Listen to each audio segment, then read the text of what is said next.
And with that being said, our first segment of the day, again, is Russell Brand on Real Time with Bill Maher completely.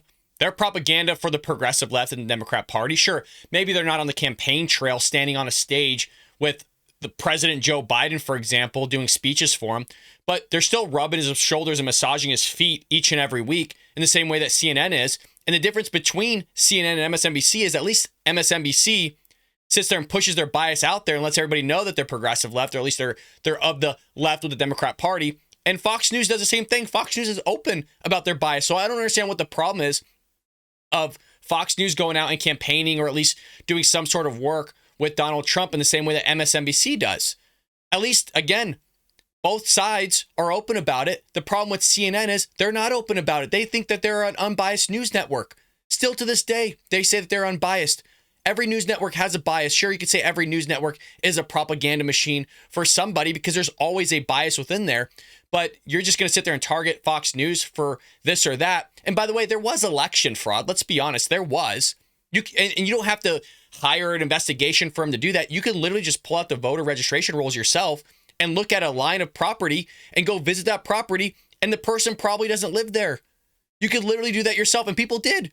Steven Crowder of Louder with Crowder actually did that. He sent his interns out. There was no property there. The people actually didn't even live there. We have like actual confirmation that dead people voted. So of course there was lies. There was fraud involved. There's fraud involved in every election. The real question was, what was the magnitude of that fraud and supplying the evidence of that fraud? And we never got there because it never went through the Senate. And interesting enough, the day that that was being heard by Ted Cruz, or given by Ted Cruz on the floor of the Senate, you had the January 6th debacle take place that actually stopped it. Ted Cruz, in his book, what was it? It was either One Vote Away or How the Left has been destroying the justice system. I think it's his new one. He actually talked about it. He talked about how he had all these senators lined up to sit there and push this forward to actually investigate all this stuff. And then the January 6th event happened, where he had to get removed off the floor, right? Go into safe quarters. And then when he came back, the senators that actually said they would push this forward were no longer with it. So there was election fraud. It just never got really investigated as you would investigate something. But, this clearly this guy has a bias. But, again, that's just propaganda. My question for him would have been, are you a propaganda machine then for MSNBC and the Democrat Party, Joe Biden and the left? We'll see what Russell Brand has to say. They knew that. Thank you. It's like me and Russell Brand are on the same exact page. And I don't even believe he's a Republican or conservative. But hell, he's speaking truth here. And the guy's not liking it. I'm sure he's going to come back with some cockamamie response here. But nice job, Russell. Switch of words here. And we constantly see this from people of the left. I mean, we saw it literally with Malcolm Nance and Ben Shapiro, where the idea of critical race theory and the definition of it changed in real time. No pun intended, because we're watching Real Time with Bill Maher. But what's interesting here is, again, he was talking about fraud, and now he switched it to a stolen election. Those are two different things. One can actually believe that there was fraud and that the election wasn't stolen.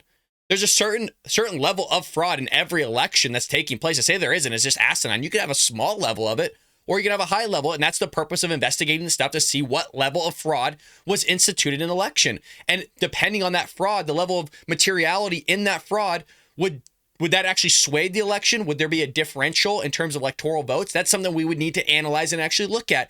But, doing all these just recounts, there was nothing wrong. Everything was clear cut, crystal clear. It's an asinine statement. But now, because it doesn't work for his narrative, because Russell Brand just slapped him upside the head, now he's going to switch it. Well, it's election fraud. It's going from election fraud to ultimately a stolen election.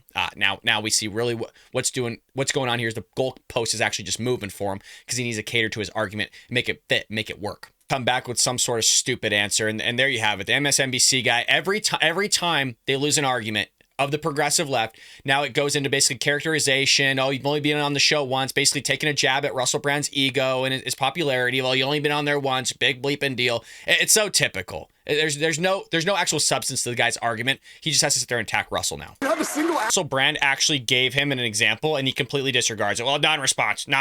It's amazing how he asks for something specific, so Russell Brand gives him something specific, and then it just completely gets shellacked and just thrown out the window. Shellacking coming from Russell Brand, but thrown out the window by the MSNBC analyst. And if you notice, he said, hey, you know what? Here's an example of Joe Rogan talking about ivermectin, and you guys said it was a horse tranquilizer. Don't do this, don't do that. Well, here's actually a clip of Russell Brand on Joe Rogan, not talking about the same thing, but just talking about the diversity and just kind of how the president of the United States has mentally just fallen off his rocker. So let's at least see Russell Brand here later on on Joe Rogan's podcast here, again, talking about diversity as well as just the shenanigans that are going on in the White House. Bizarre how far he's deteriorated. And when I was talking about it during the election, and people were like, I was actually talking about it with Eric Weinstein, and he was like, I can't vote for Biden. And he goes, I can't vote for Trump. And I go, I would vote for Trump before I'd vote for Biden. Just because I think with Biden, like, he's gone.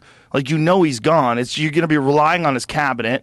And I knew his cabinet would be this fucking sideshow of diversity, and which is exactly what it is. I mean, that one person who stole all the women's clothes, that Sam Brinton, we highlighted on the podcast yesterday, like, that's a diversity hire. You just said, oh, look at this. A man who dresses like a woman and has a beard and a mustache, but also wears lipstick. This is perfect for us. I don't give a fuck what this guy's good at or bad at. I don't give a fuck what their credentials are. This makes us look like we're inclusive. This makes us look like we're on the right side. So let's hire this person. And you can't have those kind of people running a Ben and Jerry's.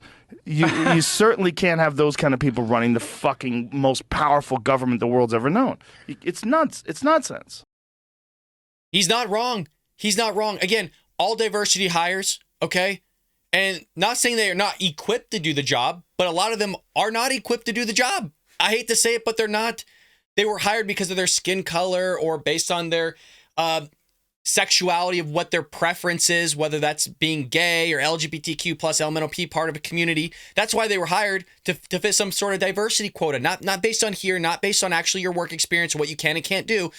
I hope you enjoyed that clip from the Bald Brad Show. If you did, make sure to hit that subscribe button so you can stay up to date on all our future content.